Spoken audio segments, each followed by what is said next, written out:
에도 하나님의 은혜가 말씀을 통해서 여러분의 심령에 만족감을 주시기를 축복합니다. 베드로 전서 말씀을 계속 묵상하고 있습니다. 그 베드로 전서가 성도가 누구냐? 성도는 세상에서 사는 동안의 나그네요 행인이라 우리의 정체성을 분명하게 가르쳐 주고 있습니다.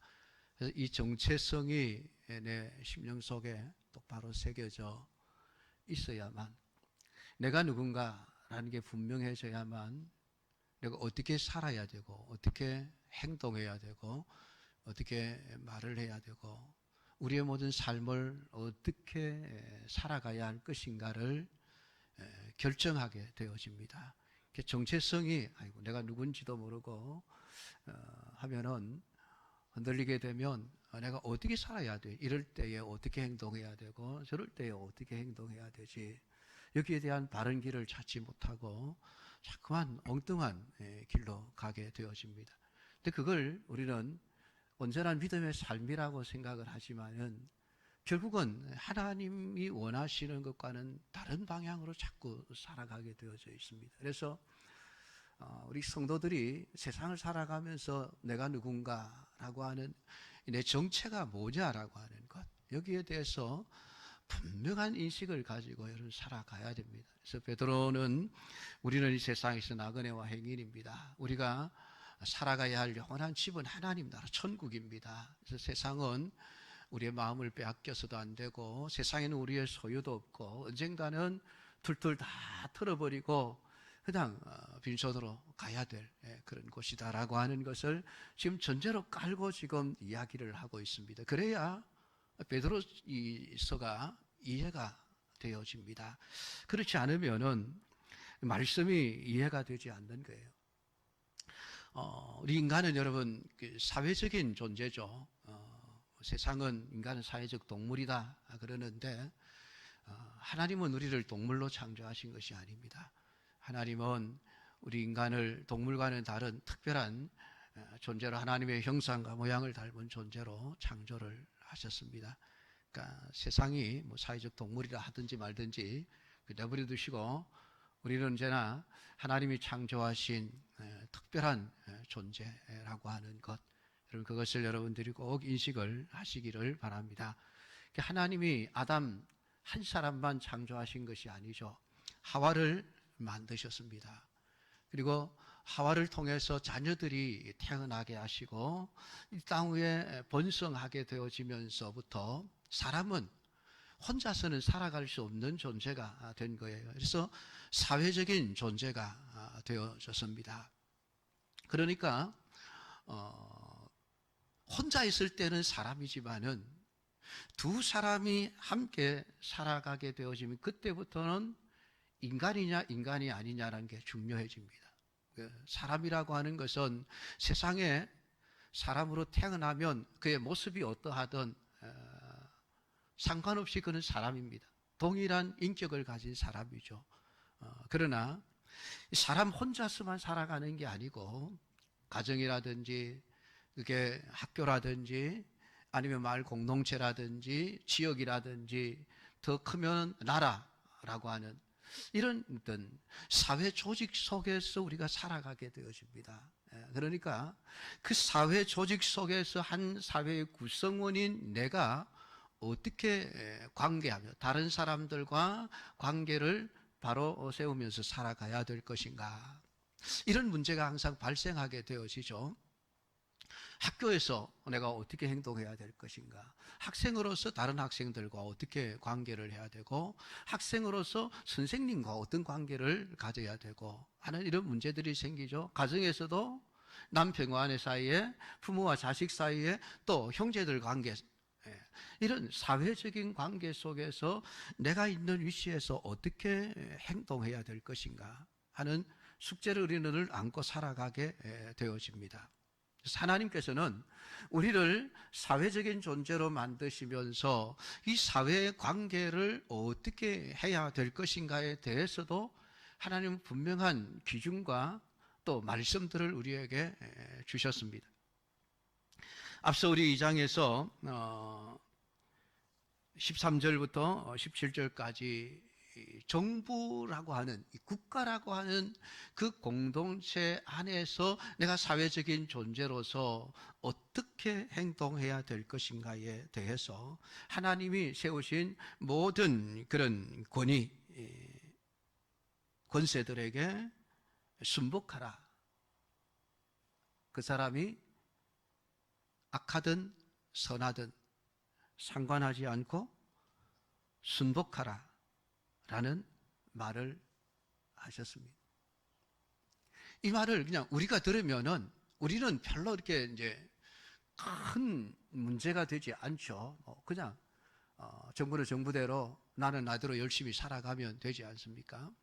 뭐 정부에 여러 가지 일들이 있지만은 나하고 직접적인 이런 부딪히는 일들은 거의 없죠. 뭐 국회의원들이 정부와 막 대척을 하고 싸우고 이렇게 하지, 일반 국민들은 뭐 정부하고 직접 대놓고 관계를 어떻게 정립해야 될 것인가 하는 문제는 그렇게 뭐 이렇게 중요한 게 여겨지지를 않습니다.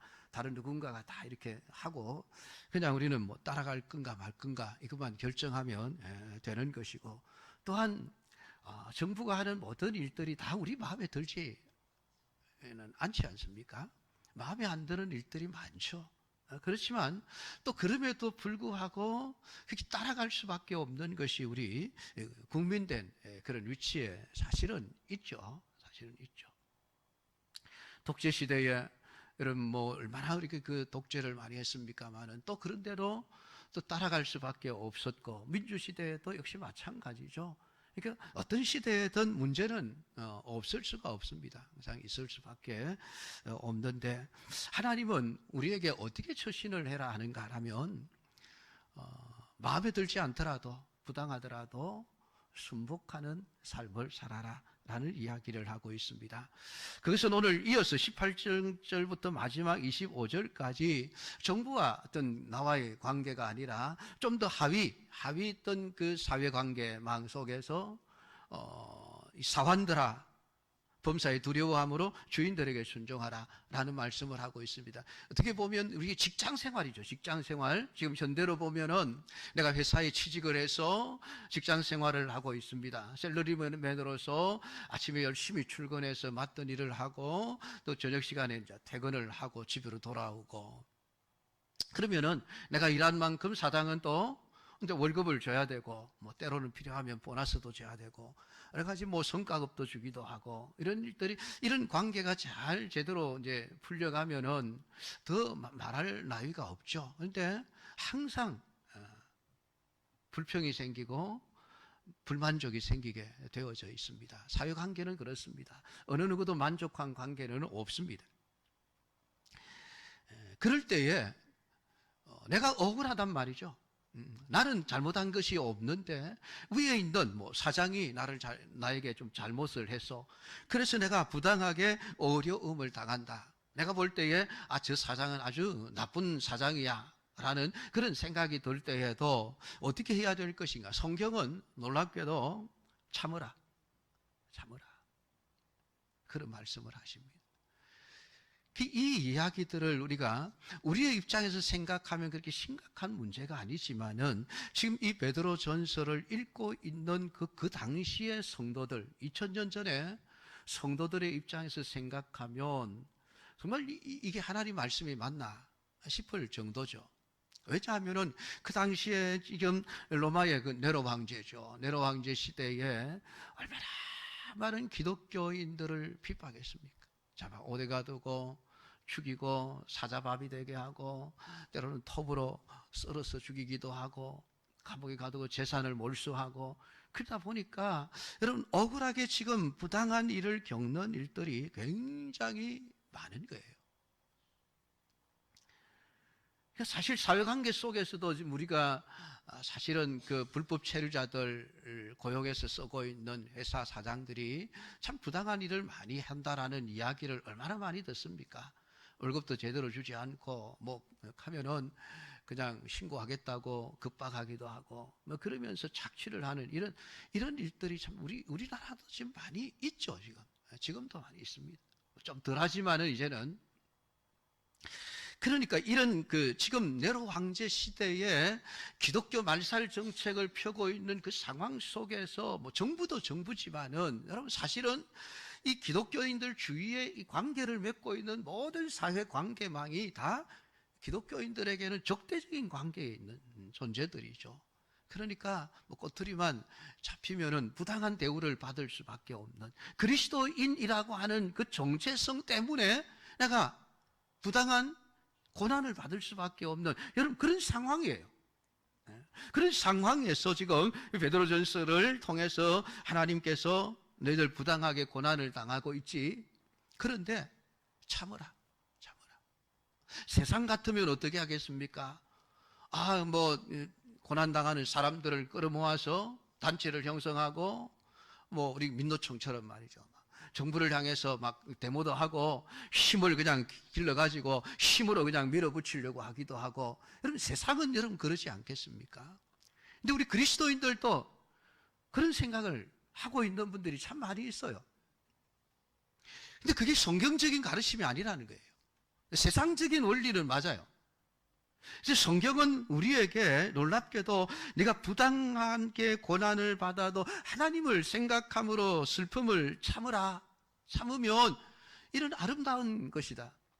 네가 고난당하는 게 아름다운 고난이 되려면은 부당하지 대우를 받지만은 억울한 일들을 당하고 있지만은 그럼에도 불구하고 네가 참으라라는 이야기를 하고 있습니다.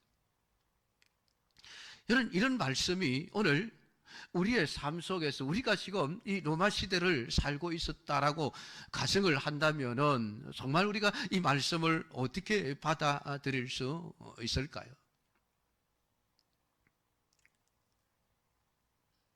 아마 이 말씀에 그냥 튀어버릴 것입니다. 아니 하나님 너무하십니다. 왜 그렇게 말씀하십니까? 우리 입장은 생각해 주지 않는 겁니까? 지금 우리가 뭘 잘못해서 죄를 지어서 고난을 당하는 것도 아니고 억울하게 로마 시를 불질렀다고 하는 방화범의 누명을 쓰고 그것 때문에 우리는 지금 억울하게 잘못한 것도 없이 하나님을 믿는다는 것 때문에 지금 그리스도인이라고 하는 이 사실 하나 때문에 우리가 이렇게 부당하게 억울함을 당하고 있는데 하나님 그냥 계시면 되겠습니까? 우리가 그냥 성도들끼리 똘똘 뭉쳐서 힘을 가진 단체를 구성을 하고 그 힘으로 그냥 정부에 대항해서 우리가 싸워야 하지 않겠습니까? 아마 현대 같으면은 그러고 남을 거예요. 우리 막 청와대로 몰려갑시다. 그러고 남겠죠.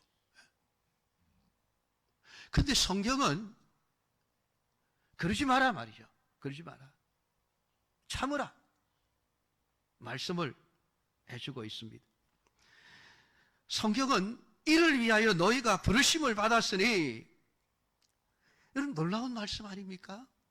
이것을 위해서 너희가 부르심을 받았다. 오늘 성도라고 하는 존재는 세상 가운데서 살아가면서 힘으로 대항해서 어떻게 문제를 해결하려고 하는 그런 존재로 부르심을 받은 것이 아니야.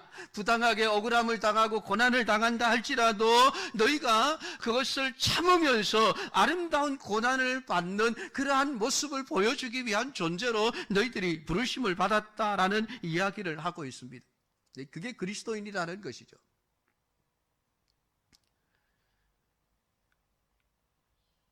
아마 이런 말씀들이 마음에 들지 않는 분들도 아마 계실 것입니다. 아니 어떻게 그렇게 할 수 있어? 난 그렇게 못하지 라고 말할 수 있는 분들도 있을 것입니다. 근데 여러분 신자가 누구입니까? 세상에서는 나그네와 행인이라고 하는 이 분명한 정신이 바탕에 깔려 있으면은 결국은 이 세상이라고 하는 것은 우리가 쟁취해서 얻고 소유해야 될 그런 것이 아니죠. 결국은 우리가 마지막에 모든 것을 다 버려두고 아낌없이 조금의 미련도 없이 그냥 버리고 떠나야 될 그때가 되면 세상의 것이라고 하는 것, 세상의 권력이든 그게 세상의 부든 무엇이든지 간에 세상의 것들은 그때 가면 아마 우리 생각에 배설물처럼 밖에 여겨지지가 않을 거예요. 사도 바울은 살아있을 때에도 세상의 것들을 배설물처럼 여길 수 있었지만은 여러분 지금 우리가 그게 잘 안 되죠. 그래도 돈이 좋지, 그래도 권력이 좋지, 더 많이 가지면 좋지, 그게 복이지. 우리가 그렇게 생각하고 살아가고 있지 않습니까? 그렇게 살지라도 마지막 심판 때에 우리 주님이 다시 오실 때에 우리의 눈에 세상의 것들은 다 배설물처럼 여겨져 조금 더 아깝다 하는 생각이 없이, 미련 없이 툴툴 털어버리고 다 갈 수 있는 것들이에요. 천국이 그만큼 귀하기 때문에 그렇습니다. 그러니까 우리가 신자로서의 삶을 사는 것은 어떻게 해서든지 내가 이 세상에서 좀 더 잘 먹고 잘 사는 자로 살겠다라고 하는 게 아닙니다. 우리의 인생의 삶의 목적은 주님을 위해서 살아가는 것이죠. 어떻게 하면 하나님의 뜻을 이루고 어떻게 하면 하나님이 원하시는 삶을 살아낼 것인가, 이것이 우리 신자들의 삶의 목표와 방향이 되어져야만 합니다. 그래야만 불합리한 세상의 제도라 할지라도 세상 제도에 순복함으로써 오늘 우리 신자들은 우리는 세상에 마음을 두고 사는 게 아니야. 그러니까 세상들은 너희들이 지지고 볶고 마음대로 뭐 요리를 해서 먹든지 나는 별 상관이 없어. 나는 천국 갈 사람이야. 여러분, 이걸 우리가 증명하면서 증거하면서 살아가야 될 존재들이라고 하는 것이죠. 사환들 역시 마찬가지입니다. 범사에 두려워함으로 주인들에게 순종하되 선하고 관용하는 자들에게만 아니라 또한 까다로운 자들에게도 그리하라. 이게 까다롭다라고 번역된 그런 헬라어 단어는 사실은 악한 악덕업주들이라는 뜻이죠. 악덕업주들. 그러니까 그렇게 부당하게 고난을 받는 일이 있어도 하나님을 생각함으로 슬픔을 참으라. 여러분, 슬프지 않을 수가 없어요. 부당하게 억울한 일을 당하면 슬프죠. 때로는 분노도 일어나죠. 슬픔 자체가 없다고 성경은 말하지 않습니다. 울 수밖에 없는 상황에 우리의 눈에서 눈물이 흐를 수밖에 없습니다. 그러나 그 이후에 우리가 어떻게 조치를 취해야 될 것인가에 대해서 성경은 참으라, 참는 것이 아름다운 것이다 라고 말씀을 합니다. 그러면서 하시는 말씀이 21절부터 24절까지 예수님에 관한 이야기를 해주고 있습니다. 그리스도도 너희를 위하여 고난을 받으사 너희에게 본을 끼쳐 그 자취를 따라오게 하려 하셨느니라. 그는 죄를 범하지 아니하시고 그 입에 거짓도 없으시며 욕을 당하시되 맞대어 욕하지 아니하시고 고난을 당하시되 위협하지 아니하시고 오직 공의로 심판하시는 이에게 부탁하시며 친히 나무에 달려 그 몸으로 우리 죄를 담당하셨으니 이는 우리로 죄에 대하여 죽고 의에 대하여 살게 하려 하심이라. 그가 채찍에 맞음으로 너희는 나음을 얻었나니. 예수님을 생각해 봐라. 예수님이 뭐 잘못해서 죄를 지어서 죄의 값으로 고난을 당했느냐? 아니지 않느냐? 그러니까 예수님도 부당하게 고난을 당했다. 그 부당하게 고난을 당했을 때 예수님이 자신이 부당하게 고난당하는 것을 몰라서 그냥 당하고 계신 것이 아니라는 것이죠. 알지만은 예수님 자신이 이 땅 위에서 하시기 위해서 오신 그 사역, 다시 말하면은 하나님 아버지의 뜻을 성취하기 위해서라고 한다면은 나는 부당하게 억울함을 당해도 참는다. 그 모습을 예수님이 보여주었지 않느냐? 여러분, 그렇지 않습니까? 예수님이 할 수만 있으면은 하늘에 있는 12영도 더 되는 천군 천사들을 불러서 예수님을 핍박하고 괴롭히는 모든 자들을 다 한꺼번에 다 썰어버리실 수 있으셨습니다. 나 그렇게 할 수 있어. 예수님도 그렇게 말씀하셨습니다. 그렇지만 난 그렇게 안 해. 내가 힘이 없어서 당하는 게 아니야. 힘 대 힘으로 하자면은 나는 저들보다 힘이 더 세. 근데 나는 그 힘을 사용하지 않아. 왜냐하면 자신이 십자가에 죽으셔야만 우리가 의로운 자로 다시 살아나기 때문에 그렇습니다. 하나님의 뜻을 성취하기 위해서라고 한다면은 내가 비록 억울하게 침뱉음을 당하고 부당하게 고난을 당하지만은 그럼에도 불구하고 그 모든 억울함을 나중에 누가 갚으십니까? 하나님께서 공의로운 심판을 하실 것이다. 그래서 23절에 오직 공의로 심판하시는 이에게 부탁하시며, 지금 내가 억울한 일을 당하고 있지만은 언젠가 때가 되면 하나님이 모든 것을 제자리로 돌려보내실 공의의 심판대가 온다. 그때가 되면 누가 잘했고 누가 잘못했고 누가 옳았고 누가 틀렸는지가 명백하게 밝혀질 것이다. 그러니까 예수님을 잡으러 온 사람들을 향해서 베드로가 칼을 빼고 대제사장의 종 말고의 귀를 쳐서 떨어뜨려 버렸습니다. 예수님은 그 칼을 칼집에 도로 꽂아라. 칼로 흥한 자는 칼로 망한다. 말씀을 하시면서 그 귀가 떨어진 종의 귀를 고쳐 주셨습니다. 얼마나 예수님 억울하셨겠습니까? 근데도 하나님을 생각하고 참으셨다. 그리고 지금 너희들과 예수님의 관계가 어떠하냐? 마지막 25절에 너희가 전에는 양과 같이 길을 잃었더니 이렇게 지금은 너희 영혼의 목자와 감독 되신 이에게 돌아왔느니라. 오늘 이 말씀은 예수님이 너희의 목자가 아니냐? 예수님이 너희의 감독이 아니냐? 라고 하는 이야기죠. 너희는 이제 주님의 양들이 아니냐? 주님의 양들이 아니냐? 양들은 오직 목자를 따라가게 되어져 있습니다.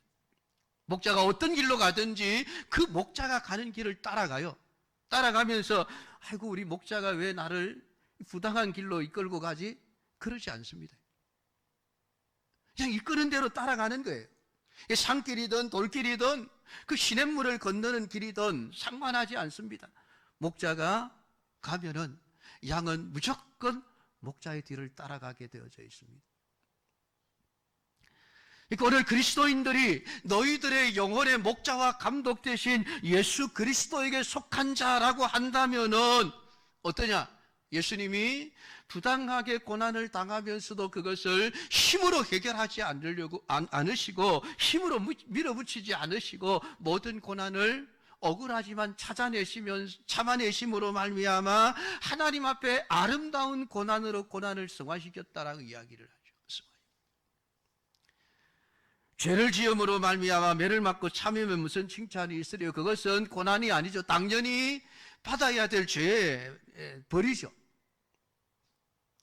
그러나 선을 행함으로 고난을 받고 참으면 이는 하나님 앞에 아름다우니라. 오늘 하나님은 성도들이 이 땅에서 살아가면서 하늘에 속한 자이기에 땅에 속한 자들로부터 억울한 일을 당하고 부당한 일을 겪더라도 그것을 참을 때에 하나님이 그것을 보고 너희들 참 아름다운 신앙인들이구나.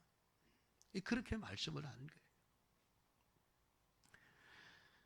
여러분, 신자들이 사회 속에서 살아가면서 세상 사람들은 힘으로 모든 것을 다 해결을 하려고 합니다.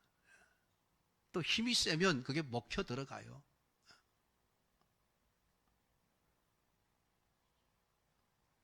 그러나 예수 그리스도를 우리의 영혼의 목자와 감독으로 삼고 살아가는 세상에서의 나그네와 행인의 삶을 살아가고 있는 우리 그리스도인들의 삶의 방식은 사회생활 속에서 힘으로 문제를 해결하려고 하지 않습니다. 부당한 고난을 당해도 하나님을 생각함으로 슬픔을 참아내는 이게 능력이에요. 이게 신자의 힘이에요. 참아내는 능력. 여러분, 물리적인 힘보다도 더 큰 능력이 부당하게 고난을 당하면서 슬픔 가운데 있으면서도 그것을 참아낼 수 있는 능력이 물리적인 능력보다도 훨씬 더 큽니다. 큰 능력이에요. 이게 돼야만 합니다. 사실 이 당시의 사환들에게 이 말씀을 요구하는 것은 그냥 불가능한 일을 요구하는 것과 마찬가지예요. 왜냐하면 주인들이 너무나도 악한 주인들이기 때문에 그렇습니다. 종의 입장에서 자신을 괴롭히는 주인에게 순복하라라고 하는 이 말씀을 받아들인다는 것이 쉽지가 않습니다. 그럼에도 불구하고 쉽지 않지만은 해내야 한다. 그게 신자의 아름다움이다라고 우리에게 말씀을 해주고 있습니다. 성경은 하나님을 생각함으로 모든 것을 참으라. 하나님 때문에 참으라. 하나님 때문에 미움을 당하고 하나님 때문에 부당한 일을 겪고 하나님 때문에 욕을 먹는다 할지라도 하나님 생각하며 참아라. 하나님은 그것을 아름다운 것으로 여겨주신다. 결국은 마지막 오직 공의를 심판하시는 이에게 부탁할 때에 결국 그 공의의 심판은 나중에 우리의 모든 아름다운 고난을 그 아름다움에 합당한 하늘의 것으로 풍성하게 채워주실 것을 오늘 성경은 우리에게 약속해 주고 있는 것입니다. 사랑하는 성도 여러분, 우리는 세상의 원리를 따라 사는 사람이 아닙니다. 성경의 원리를 따라 사는 사람이고 주님이 어떻게 사셨나를 보고 따라가는 것이 주님을 닮아가는 삶이